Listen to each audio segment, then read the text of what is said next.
Então, para mim aqui é boa tarde, uma boa noite, né? Um princípio de boa noite para vocês aí na Polônia. Primeiramente, eu inicio a minha fala agradecendo ao professor Samuel Figueira Cardoso pelo convite, né? Nos conhecemos num grupo de pesquisa lá da USP, né? E, como diz, estamos estendendo convites um para o outro, né? Como estou aqui hoje, o professor Samuel em breve estará participando também de um projeto de extensão aqui dentro da nossa universidade. Eu dou boa tarde a todos os presentes aqui, né, a todos que estão participando desta fala conosco. Vou colocar um PowerPoint para dar início à discussão, né, mas falo que essa fala de hoje é apenas um início de discussão, né, eu vou me colocar à disposição de vocês. 50 minutos é muito pouco para um princípio de fala, para a gente falar sobre um contexto tão grande que é sobre o multilinguismo no Brasil, né? Então, eu vou focar de uma maneira mais específica para uma realidade aqui do sul do Brasil, que tem uma correlação muito direta à Polônia, né? Vamos falar de uma colônia específica polonesa aqui no sul do Paraná, então vamos traçar alguns paralelos, né? Para ali falar sobre esse multilinguismo no Brasil, precisaríamos ali que o professor Samuel nos desse um mini curso de 30 horas, mais ou menos, para a gente poder ter tempo para discussão, né? Então, a minha fala hoje se estende a um princípio de conversa com todos, vou me colocar bastante à disposição posteriormente, para quem tiver, quem queira, né, estender ali as conversas, os estudos, né, podemos trocar ali alguns relatórios, algumas teses, alguns artigos em conjuntos para quem tiver interesse, né? Espero que a internet nos ajude, né, que não trave, que possa correr tudo tranquilo. Deixa eu só localizar aqui a apresentação para colocar para vocês.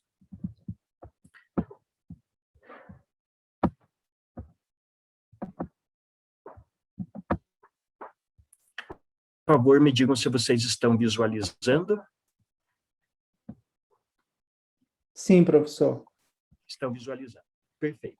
Então, o professor Samuel, quando entrou em contato comigo, ele pediu para que fizéssemos uma fala ali voltada à questão do multilinguismo no Brasil, né? E a minha temática de pós-doutorado foi sobre o ensino de língua portuguesa em contextos multiculturais, né? Então, como que nós trabalhamos a questão do ensino da língua portuguesa em contextos multiculturais, né? Eu como diz, não me familiarizo com a realidade multicultural da Polônia, mas vou falar, a minha fala vai se centrar no contexto específico da Babilônia que nós habitamos aqui no Brasil, né? Então, como o professor Samuel estava nos contando que a sua realidade lá do Pará é uma, a realidade aqui do sul do Brasil é outra, né? Eu gostaria que vocês visualizassem esse slide que eu vou mostrar para vocês aqui agora, só para vocês localizarem aonde é meu espaço de fala, né? Então, vocês têm aqui Professor, desculpe, o senhor está apresentando? Estou apresentando. Não, porque aqui... Não está aparecendo? Não, no modo apresentação não está. Está aberto o slide, mas não está em modo apresentação. É assim mesmo que o professor deseja fazer? Sem o modo apresentação? Posso colocar em modo apresentação para ficar melhor, não Sim. Tem problema. Deixa eu só colocar aqui.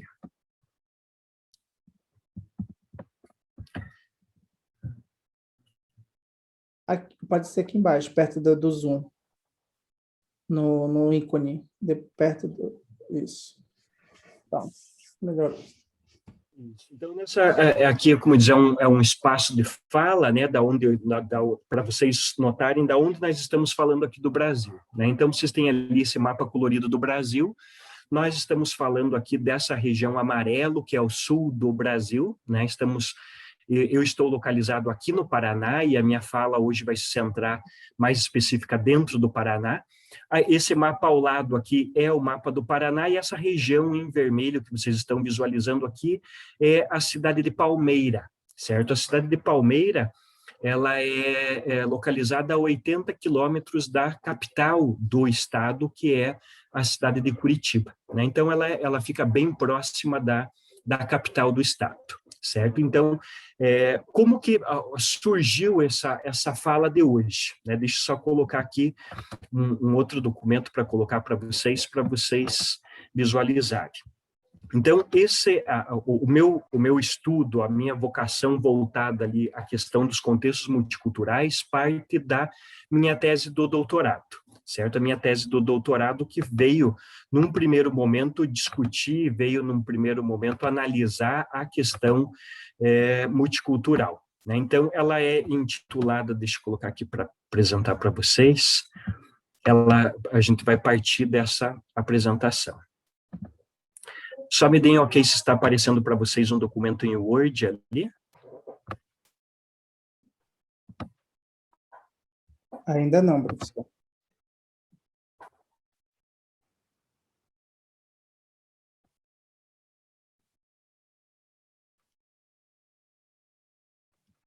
Ainda não está aparecendo. Só eu estou aparecendo no vídeo? Está aparecendo a tela dos seus documentos.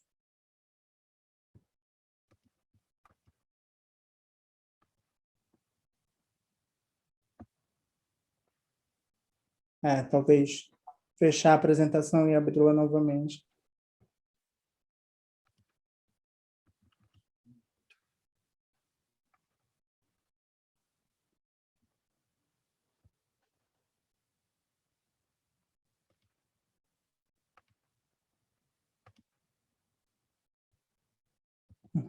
Sim, agora sim, estamos visualizando. Perfeito. Então, a minha tese de doutorado é intitulada Desenvolvimento Territorial Sustentável com Identidade Cultural no Estado do Paraná, Possibilidades e Bloqueios. Um estudo de caso no município de Palmeira, na região de Santa Bárbara, Paraná. Então, essa tese de doutorado veio justamente buscar entender, refletir e analisar a questão da identidade cultural dentro de um locus específico. Esse locus específico é uma colônia étnica, né, polonesa, que é localizada aqui na região de Palmeira. Então, a localidade, o município de Palmeira, assim como os vizinhos, depois eu vou mostrar a partir de uma tabela para vocês, os municípios em torno aqui foram principalmente fundados, vamos dizer assim, por uma colonização eslava, né? Então, nós falamos ali uma colonização que é polonesa, uma colonização, aqui nós temos municípios em torno ali também com forte influência ucraniana, né? Também temos italiana, temos também alemã. Então, essa tese veio, num primeiro momento, discutir como que essa colônia Santa Bárbara teve todo o seu histórico, como que ela se fundou enquanto colônia. Então, só a nível de curiosidade para vocês, antes dos poloneses chegarem aqui, isso lá em 1891, esse território onde hoje é a colônia Santa Bárbara, antes nós tínhamos uma colônia que inclusive, nós temos aqui, eu tenho alguns livros, depois eu posso disponibilizar bibliografia para vocês, onde nós tivemos um experimento anárquico italiano dentro dessa colônia. Né? Então, nós tivemos essa colônia anterior à colônia Santa Bárbara, era chamada de colônia Cecília. Essa colônia Cecília era uma colônia de anarquismo experimental italiano aqui no Brasil, certo? Foi o único lugar no Brasil onde nós tivemos uma colônia, né, com um princípio não democrático, mas sim com um princípio anárquico. Isso a nível Brasil entrou nos anais da história. Assim. Então, essa região onde nós vamos tecer algumas falas hoje, ela já, historicamente, ela é bastante conhecida, historicamente ela é bastante importante, por ser um projeto italiano anárquico aqui no Brasil. Né? Isso falamos ali entre 1850 até 1890. Né? Encurtando a história, essa colônia não teve seu desenvolvimento, as colônias, as famílias que vieram italianas para cá, aos poucos foram se dissolvendo, e o Estado brasileiro, com a vinda das outras populações para cá, foi necessário demarcar maiores espaços ou ou melhor dizendo, realocar populações, certo? Então, depois, então, como esse projeto anárquico não veio a dar certo, aqui nós tivemos esse repasse desse território, dessa colônia, para os poloneses que aqui vieram. Eu vou passar aqui alguns números para vocês, deixa eu só passar aqui, só para passar onde eu quero habilitar justamente os quadros da quantidade de famílias que aqui vieram, né? Então, aqui temos quem tiver curiosidade, depois eu posso disponibilizar essa tese, vai ter um capítulo 2 específico voltado todo para esse princípio da colonização, de onde que eles saíram lá da Polônia até chegar para cá, né? Então, tem todo um histórico dessa colônia e que se faz ali muito próximo, então, a questão da Polônia para a questão do Brasil, né? Então, ali temos essa lei de demarcação de terras, onde aconteceu a partir de 1850, né? Nós tivemos cerca de 80 mil imigrantes que vieram para o Brasil nesta época, então foi um número bastante expressivo, né? Que nós tivemos de vinda de poloneses, italianos aqui para o Brasil, né? Então, só para comentar com vocês, deixa eu chegar na página onde eu quero aqui, que é a página 89,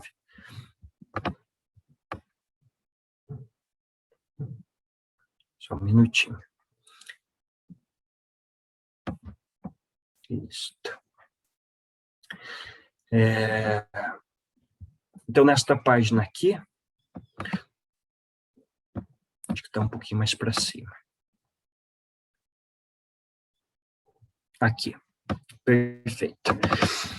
Então, só para vocês terem ideia, então, a partir do ano de 1890, nós tivemos grandes levas, né? Grandes levas de imigração para o Brasil. Então, aqui, quando vocês podem notar aqui o ano que houve essa imigração para o Brasil, o nome dessas colônias que até hoje habitam, né, são intituladas aqui no Brasil, os municípios onde elas estão alocados, né, a quantidade de famílias, pessoas e as etnias que aqui vieram.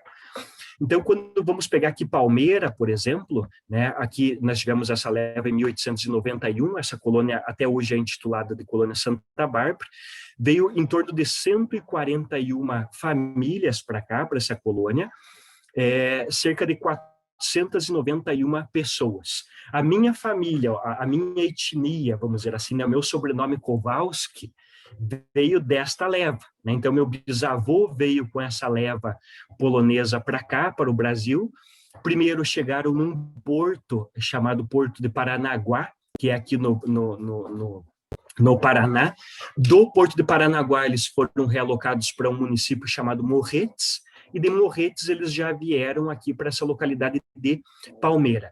Em 1892, aqui para Palmeira também veio uma outra leva para uma outra comunidade chamada Cantagalo, onde veio mais 30 famílias, em torno de 140 poloneses, né? Então, nós temos aqui só em Palmeira, ali no município de Palmeira, entre 1891 e 1892, né, mais de 600 pessoas, 600 poloneses, por assim se dizer, que foram realocados aqui, né, no Brasil, aqui em Palmeira.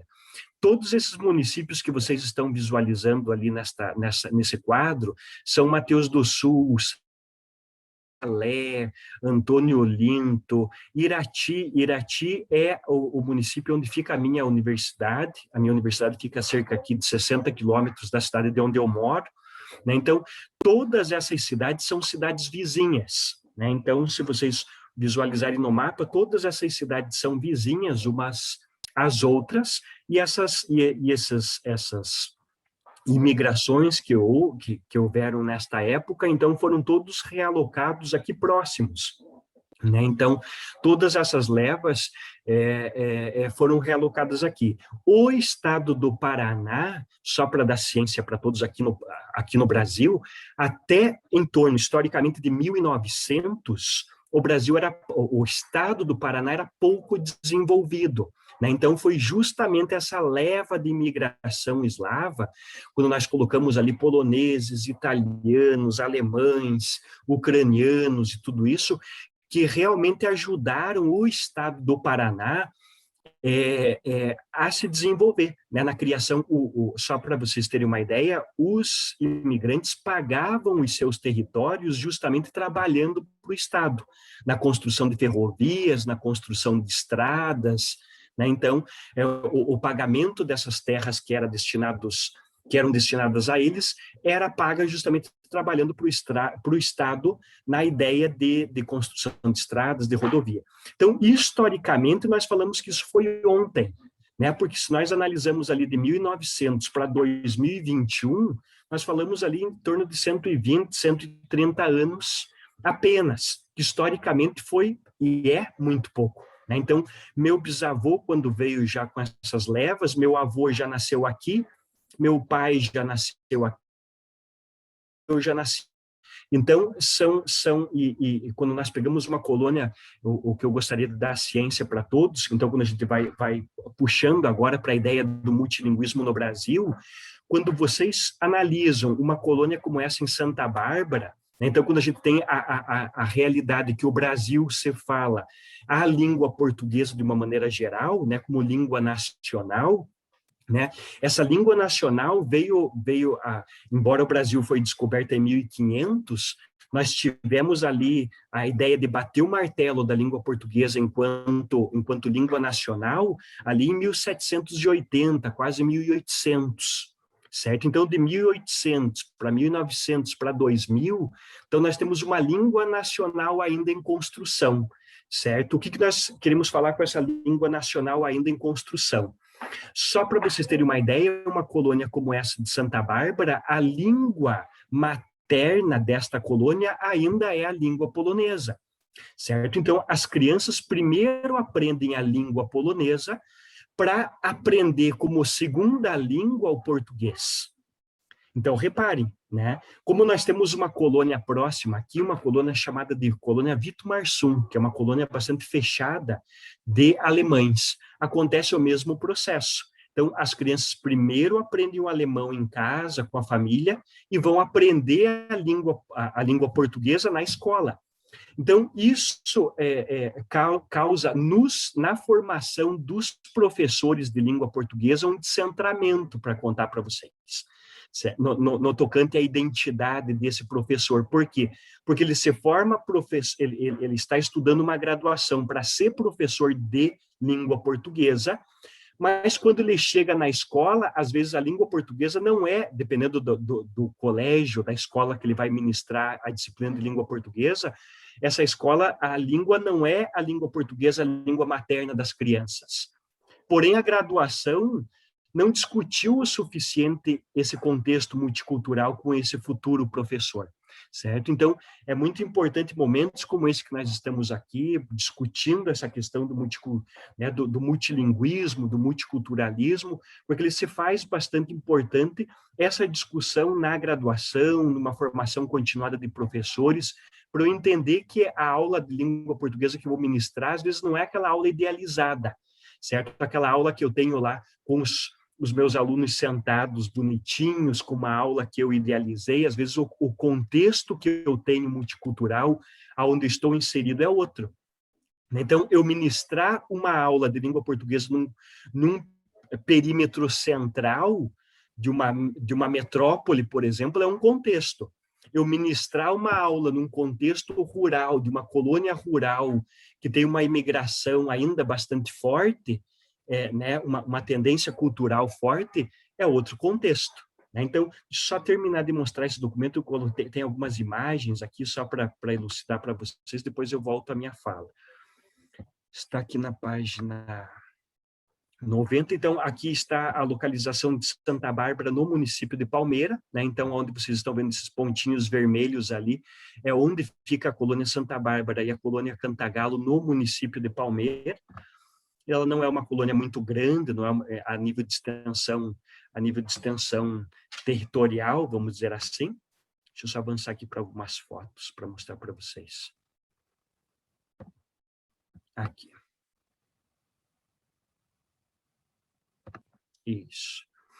Aqui temos uma imagem de Nossa Senhora de Częstochowa, né? Me perdoem o polonês aí, né, a qual é tida aqui dentro da colônia como a padroeira dos poloneses. Essa imagem foi trazida da Polônia em 1890. Abaixo vocês têm aqui a igreja de Santa Bárbara, fundada pelos imigrantes poloneses em 1922.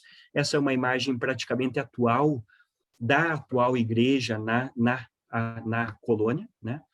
Aqui temos imagens internas de como é essa igreja, né? Ali, essa igreja alocada aqui na comunidade de Santa Bárbara. Temos um grupo folclórico chamado, me ajuda no espanhol, no polonês, professor Samuel, né? Aqui nós temos como grupo Esperança, mas em polonês ele está ali, grupo folclórico, não vou saber soletrar esse. Eu também não tenho um bom nível de português, mas acredito. Há erro aqui, porque deveria ter o I antes, ou seja... Sim, o iota, tá. O J antes do I, na verdade. Não. O I não? Antes do I, no sentido de... Então seria Nadieia. Sim, exatamente, Nadieia. Nadieia. Uhum. Então, ok. Mas a grafia está desse jeito no Brasil, professor Rodrigo? Sim, está desse jeito. Então, essa é uma imagem do grupo folclórico, né, que nós temos ali essa ideia de preservação com os mais novos, né, com as crianças, de você passar justamente a ideia cultural, a ideia religiosa, a ideia de danças, música e tudo isso, né? Inclusive aqui em Palmeira nós temos programas de rádio no domingo que são exclusivamente em polonês, para vocês terem uma ideia, né? Só com músicas tradicionais polonesas. Então é algo muito próximo para nós aqui. Que mais que posso mostrar aqui? Aqui é muito ao lado da igreja, só para conhecimento de vocês, tem uma casa típica polonesa. Você pode dizer, nossa, mas casa típica polonesa, como assim? Né? As casas aqui não são assim. É a casa que, quando os poloneses chegaram aqui, isso lá 1890, né, até 1900, pensem quando os imigrantes chegavam aqui que eles tinham apenas os lotes. Certo? Então, eles tinham que construir a própria casa deles. Então, essa é uma casa que a gente tem como uma casa típica polonesa, é uma casa que ela é inteira encaixada. Essa casa que vocês estão vendo aí, por exemplo, ela não tem nenhum prego, né? Não tem nenhum parafuso. Ela é toda encaixada em madeira, onde, né, meu avô contava isso, inclusive, que quando você ia construir uma casa, você iniciava indo, né, até a floresta, até o mato, escolhendo as árvores que melhor dariam ali as tábuas para a construção da casa e tudo isso. Então, as casas, né, as primeiras casas dessa colônia Santa Bárbara foram fundadas dentro desse modelo, né, onde os próprios poloneses derrubavam as árvores, cortavam as árvores, construíam a própria casa. Então, é uma casa que ficou ali meio que uma casa modelo, né, para ser guardado historicamente como que eram as casas da época. Depois nós temos aqui ainda deixa eu avançar para a página 106, um pequeno museu e um pequeno memorial aqui. Então temos esse sítio Minguinho, onde ele é intitulado. Esse sítio Minguinho nós temos ali um pequeno museu de artefatos ali da colonização, né, do que os poloneses trouxeram da Polônia para cá, como, né, curiosidades de como que se costurava na época, como que se cozinhava na época, como que, né, então uma pequena ideia histórica ali da ideia da colonização. E abaixo ali vocês podem ver um memorial, né, para a colônia Sicília, que é aquela colônia que eu comentei, anárquica italiana, que foi anterior ainda à colônia Santa Bárbara, que é a colônia, né, atualmente polonesa que está lá, né? Voltando agora, vou tirar essa apresentação, vou voltar à minha apresentação sobre a questão do multilinguismo de maneira mais específica, né? Então, por que eu quis fazer esse recorte, né? Pedir permissão para vocês para fazer esse recorte. Porque a minha fala, que descende de um relatório de pós-doutorado para com vocês hoje, nasceu da ideia da tese do doutorado, que era justamente entender a identidade cultural, né? Como que a identidade cultural ela está tão presente na língua, na cultura, no caráter social dos indivíduos, né? Só ok ali, vocês estão conseguindo visualizar a apresentação? Está aparecendo para vocês? Sim, sim, só não está no modo apresentação, mas está aparecendo.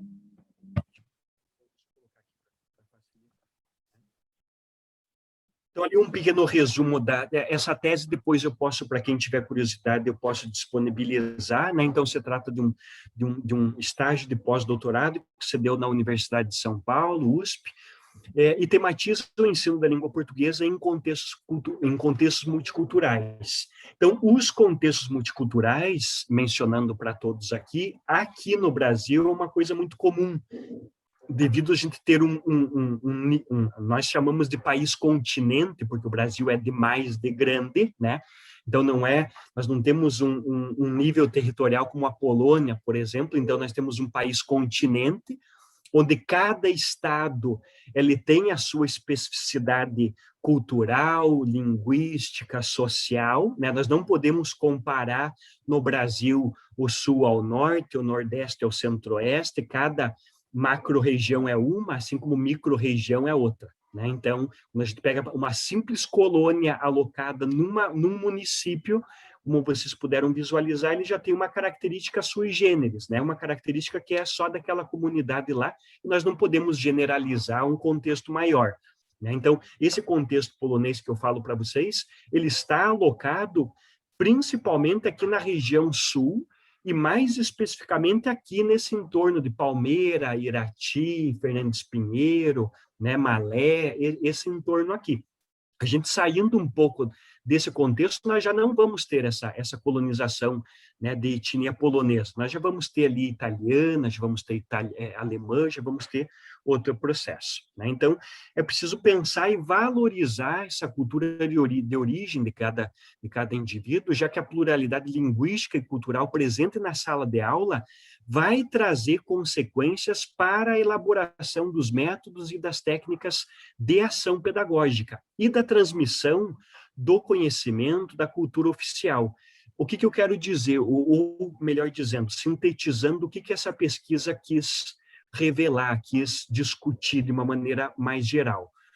Que a partir da hora que o professor leva em consideração esse contexto multicultural que o aluno está inserido, ele torna a aula dele, ou melhor dizendo, ele potencializa a aula dele, né? Porque nós deixamos de lado um livro didático que é generalizante, né? Então, pensem quando eu falei anteriormente para vocês que o Brasil é um país continente, quando você pega lá quando você pega lá o MEC, né, que é a nossa parte específica da educação, para pensar a nível Brasil, nós pensamos num livro didático que ele é altamente generalizante. Ele vai pensar um livro didático para ensinar a língua portuguesa a nível Brasil.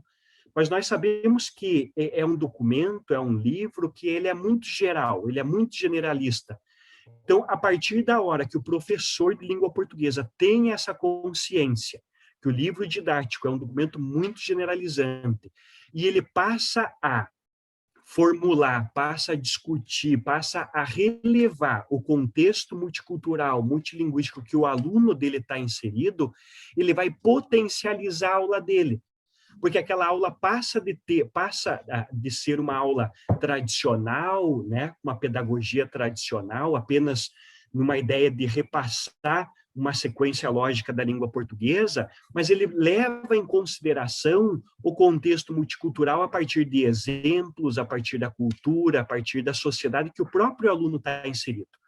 Então, eu falo para os meus alunos de língua portuguesa aqui, né, talvez possa ser curioso para vocês ali, que quando eu estou ministrando a disciplina de língua portuguesa aqui na nossa região específica, eu tenho que relevar se eu for habilitar, né, a disciplina de língua portuguesa num colégio central, por exemplo, né, do município, a metodologia que eu vou ter é uma.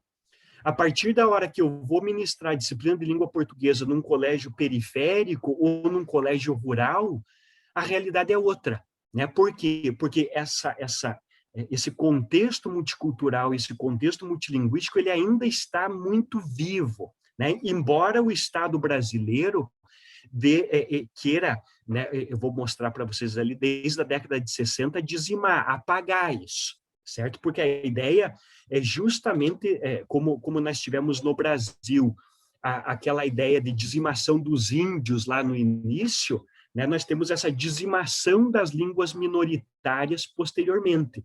E é uma política que ela se faz até hoje.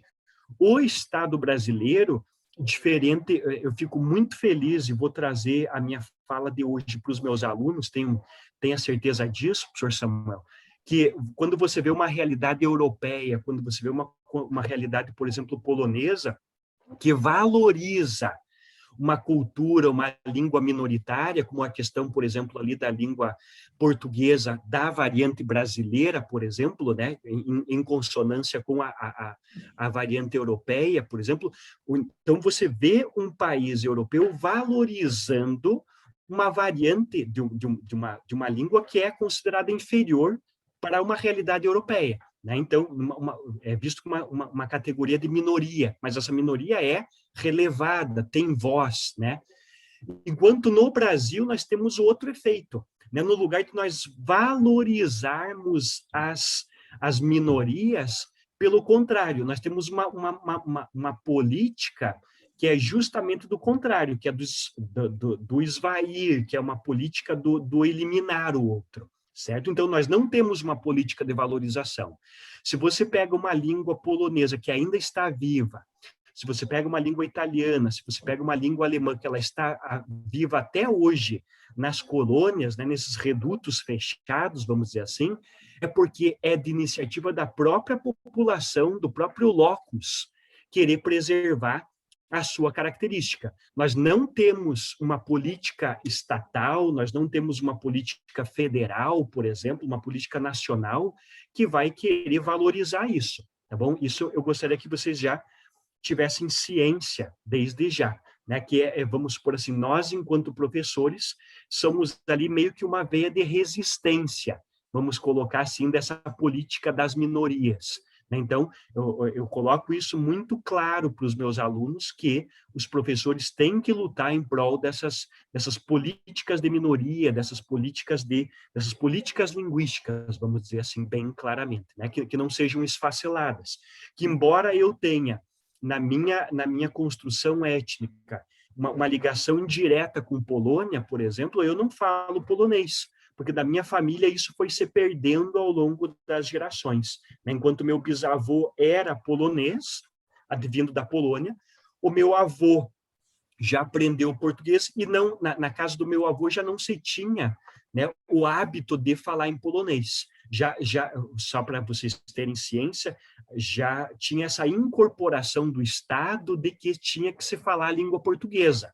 Não se tinha que falar mais o polonês aqui, tinha que se falar a língua portuguesa. Então, meu pai já não aprendeu o polonês e eu automaticamente também não mais. Então, veja, se tivéssemos uma política de valorização dessa língua, né, então nós poderíamos ter ali essa língua polonesa bastante viva ainda em nosso entorno, né? Então, como isso vem se perdendo ao longo do tempo, tá bom? Não vou ter muito tempo, mas apresento para vocês um sumário dessa pesquisa, como que ela foi abordada, vou trabalhando aqui por alto com vocês. Então, ali, num primeiro momento, foi feito ali abordagens e procedimento político-teórico-metodológicos no ensino da língua portuguesa, então, levantar como que se faz as políticas, né, e metodologias do ensino da língua portuguesa no Brasil. Depois, ali, a ideia de assumir uma dimensão interacional da língua, né, da linguagem em curso, não apenas aquela da língua enquanto teoria, da língua enquanto gramática, né? Aspectos políticos do ensino multicultural. Então, essa pesquisa levantou, a nível teórico, quais são os documentos que vêm a discutir o ensino multicultural no Brasil, quais são esses documentos, de que forma esses documentos trazem esses aportes.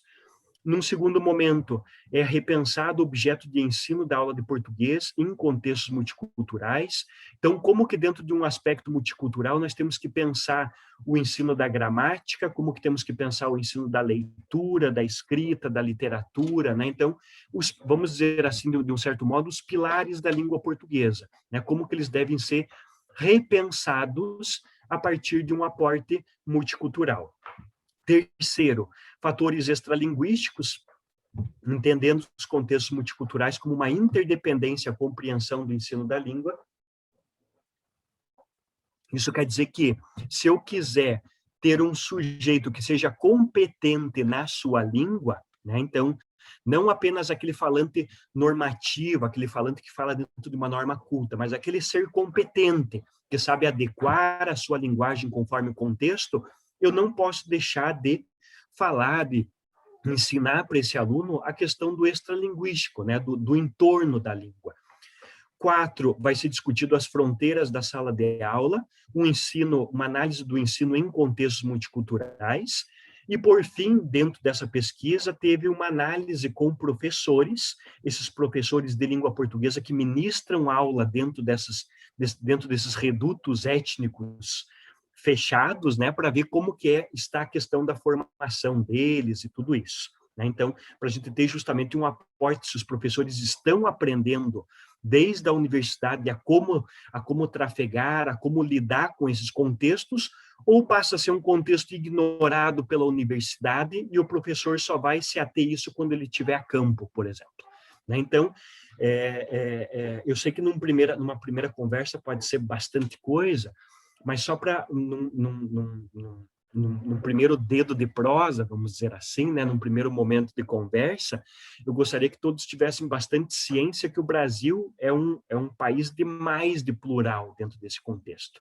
né, onde cada realidade, cada contexto específico, ele deve ser analisado. Como hoje a minha fala, de maneira específica para vocês, se atém apenas ao sul do Brasil, certo? Se eu vou pegar lá o norte, né, eu pego o Amazonas, onde eu pego principalmente um contexto indígena, certo? Aonde lá no início do Brasil, pasmem, nós tínhamos cerca de mais ou menos 200 línguas ameríndias, vamos dizer assim, né? 200 línguas indígenas, as quais muitas foram esfaceladas, foram dizimadas ao longo do tempo, mas algumas se mantêm, né? Como você pega ali um tronco principal do Tupi, onde aqui na minha biblioteca eu tenho o dicionário do Tupi-Guarani, por exemplo.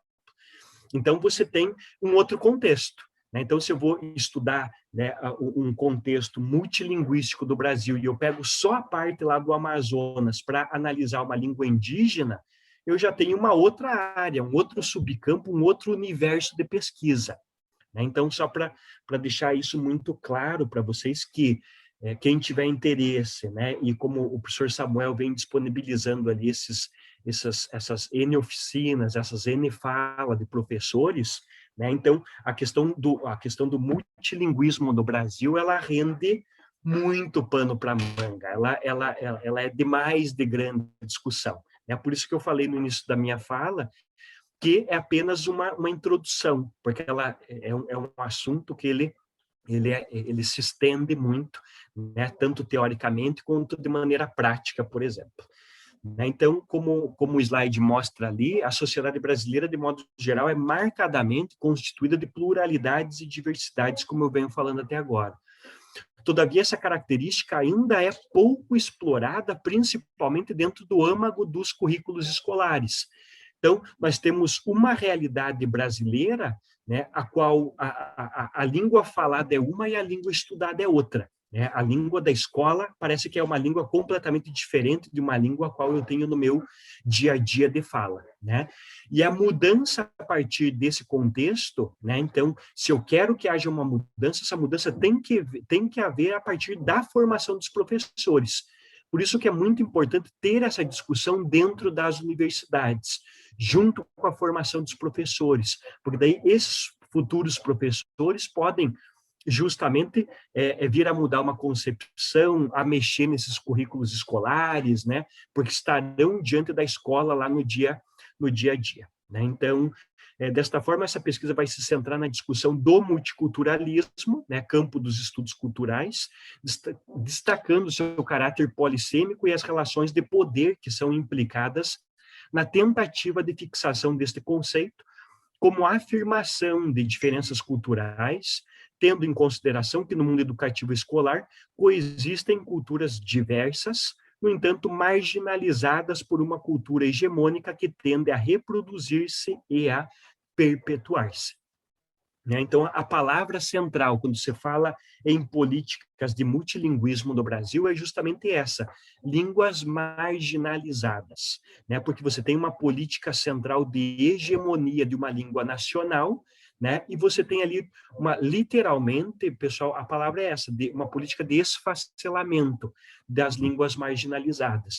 Línguas marginalizadas por quê? Porque são línguas que existem ou coexistem à margem da sociedade.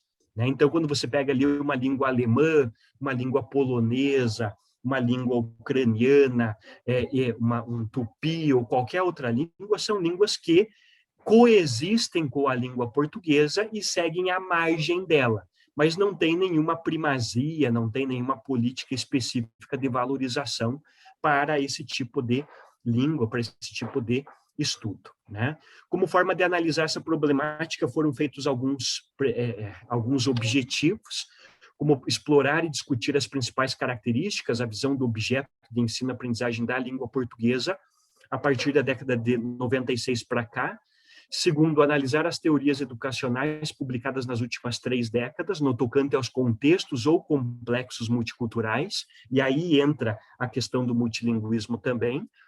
3, analisar as práticas pedagógicas com seus saberes e culturas escolares podem ser repensadas a partir de formas de abordagens e procedimentos teórico-metodológicos dentro de um contexto multicultural voltado ao ensino da língua portuguesa.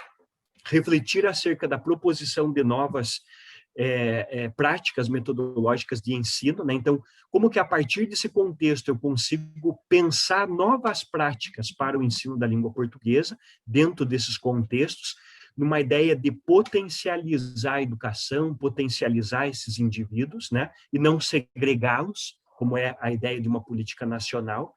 E, por último, realizar um estudo de caso em comunidades de imigrantes poloneses e alemães, que é o caso da colônia Santa Bárbara, já mencionada a vocês, e a colônia Vitumarsum, que também fica próxima e alocada em Palmeira, e que é uma colônia específica alemã, tá bom? Professor Samuel, só me dê um retorno. Agora são 14h29, eu tenho que encerrar minha fala até que momento, por favor?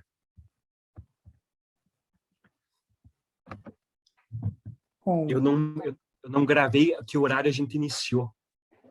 Não, o professor tem mais uns 10 minutos, aí deixamos 20 minutos para uma pergunta dos alunos. Se o professor... Ou podemos já começar a discussão e vamos ver aonde que vai dar... Até às 14h30, com minha fala. Ótimo. Então, voltando ali, só para apresentar para vocês alguns pontos. Diga lá, professor Samuel. Sim. Não, na verdade, ficamos agora, abrimos para as perguntas, ou o professor quer mais 10 minutos? Veja como que fica, talvez se vocês quiserem, como diz, então deixa eu só fazer uma fala final, já indo para o final da minha fala, depois abrimos para as perguntas e vamos tirando dúvidas, vamos discutindo, Então, deixa eu só voltar aqui essa ideia de sumário que vai ser mais lógica, tá bom? Então, a ideia que eu gostaria de apresentar para vocês, de uma maneira geral, é que esse estudo, então, partiu de uma tese de doutorado que veio numa ideia de buscar entender uma identidade cultural específica, Então, esse estudo nasce justamente de uma problemática alocada aqui no Brasil, de valorização desses contextos multiculturais. Nesse contexto, nós temos ali a ideia seria de valorização desse contexto eslavo, mas essa teoria pode ser alocada a nível Brasil a qualquer outra realidade que nós estejamos falando. Então, a ideia foi justamente repensar o objeto de ensino. Então, como falado aqui, quando eu tenho ou idealizo uma aula de língua portuguesa, por exemplo, no Brasil é uma coisa. Se eu vou idealizar uma aula de língua portuguesa para estrangeiros, como é a questão de vocês aí, já é uma outra metodologia, certo? Porque a língua portuguesa para estrangeiros já é um outro contexto. Então, eu tenho que repensar esses objetos, como que eu vou trabalhar a questão da escrita, como que eu vou trabalhar a leitura, como que eu vou trabalhar a gramática, a literatura, a partir do ponto de vista que eu quero. Então, sair daquele caráter, eu vou dizer assim, muito homogêneo, muito generalista, né? Devido justamente o Brasil ser esse país continente. E a partir da hora que você releva essas condicionantes, a partir da hora que você leva um contexto multilinguístico, releva um contexto multicultural para o ensino da língua, literalmente você está potencializando o ensino, porque você está dando voz para aquela comunidade, para aquele indivíduo. Ele está literalmente se vendo no processo, né? Ele não está partindo de um exemplo aleatório, de um exemplo que ele nunca viu. Não, o professor está relevando o contexto dele para a realidade dele. Então, isso torna o ensino, como a gente chama, de um ensino mais significativo, um ensino muito mais próximo, certo? O aluno consegue ter empatia pelo ensino, né? Não é aquela retração da onde a realidade é uma e o contexto educacional é outro. Não, é essa empatia que nós conseguimos trazer para a educação, uma educação que se torna muito mais próxima, né, do indivíduo. Nas palavras aqui, nós temos um pedagogo no Brasil já falecido, mas muito famoso, chamado Paulo Freire, né, que tinha essa ideia de uma pedagogia da autonomia. Então, quando nós falamos em pedagogia da autonomia, nós falamos de uma pedagogia que está dando voz para o indivíduo, né? Então, quando você releva o contexto multicultural, esse contexto multicultural está justamente dando voz ao indivíduo, porque ele está se vendo dentro deste processo, né? E para encerrar, eu digo para vocês que a análise da resultante do processo dessa pesquisa demonstrou que, diante dos professores analisados, nós conseguimos constatar que os professores hoje, né, eu digo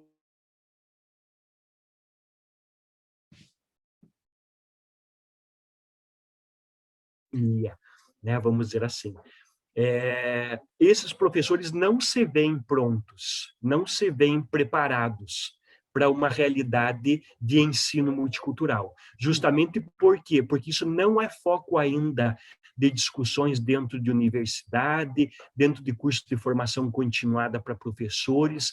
É algo que, embora já esteja em discussão desde a década de 80, certo? Então, já temos algumas décadas de caminhada com os estudos multiculturais, com toda essa questão.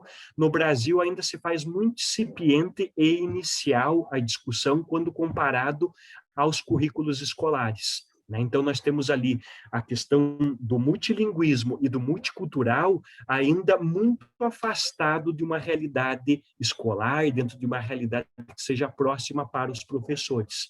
Então, isso ocasiona que as aulas de língua portuguesa, eu vou dizer, não de uma maneira geral, certo? Mas dentro de contextos específicos, que a aula de língua portuguesa fique muito generalista, fique muito tradicional, né? Ainda vigore dentro de uma pedagogia muito tradicional, embora a gente tenha já há algum tempo um discurso dentro do socio-interacionismo, né? Que é aquela pedagogia onde nós temos que o aluno tem a voz, o professor cresce junto com o aluno e assim por diante.